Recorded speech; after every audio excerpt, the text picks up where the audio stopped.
বগুড়া ৬ সদর আসনের উপনির্বাচনে বিএনপির প্রার্থী জয়ী হয়েছেন। জেলা নির্বাচন অফিসে আছেন উত্তরাঞ্চল ব্যুরো প্রধান চপল সাহা।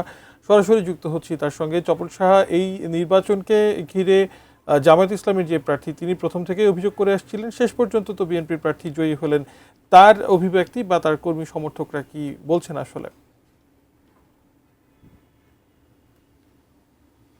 ব্যাপারটা যেটা সেটা কিন্তু তারা অভিযোগ দিয়ে বেশ কয়েকবার বলেছে যে তারা এখানে আপনার হলো সমস্যা হয়েছে, এখানে ব্যালট পেপারে সিল দিয়ে রাখা হয়েছে, এরকম দুইবার ওনারা সাংবাদিক সম্মেলন করেছেন, অভিযোগ করেছেন।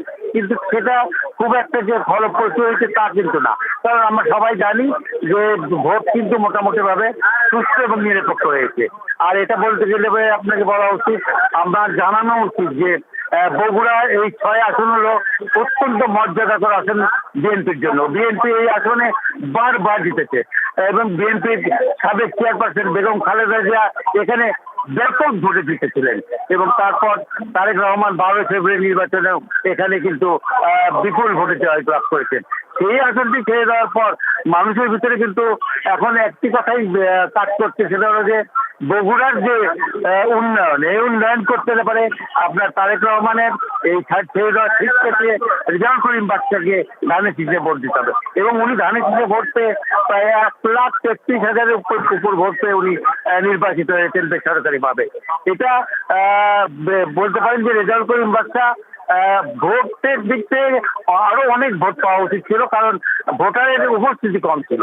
ভোটারের উপস্থিতি ৪২ সামথিং কিছু ভোট হয়তো ভোট করেছে এবার, কিন্তু এই ভোটটা যদি ৬০ কিংবা ৬২% পড়তো তাহলে কিন্তু দেখা যেত যে সে আরো অনেক বেশি ভোটে জয়লাভ করেছে।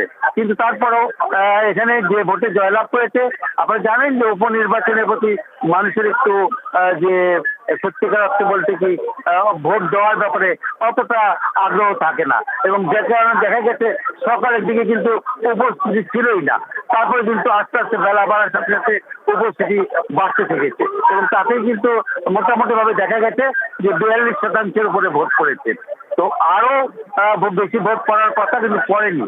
আর সবচেয়ে বড় কথা যে জামাতের যে আবিদুর রহমান সোহেল, তিনি দুইবার কিন্তু সাংবাদিক সম্মেলন করে যে অভিযোগ করেছেন, সেই অভিযোগগুলো কিন্তু আসলে আপনার হলো যে খুব যে জোরালো তা কিন্তু নয়, কারণ যেটা কথা উনি বলেছেন যে রেজাল্ট শিটে আপনার সই করে নেওয়ার ব্যাপারটা, সেই রেজাল্ট শিট কিন্তু ওনার কোনো স্বাক্ষর ছিল না এবং সেটা কিন্তু ছিঁড়ে ফেলা হয়েছে। মোটামুটি এই আমার কাছে সর্বশেষ সংবাদ।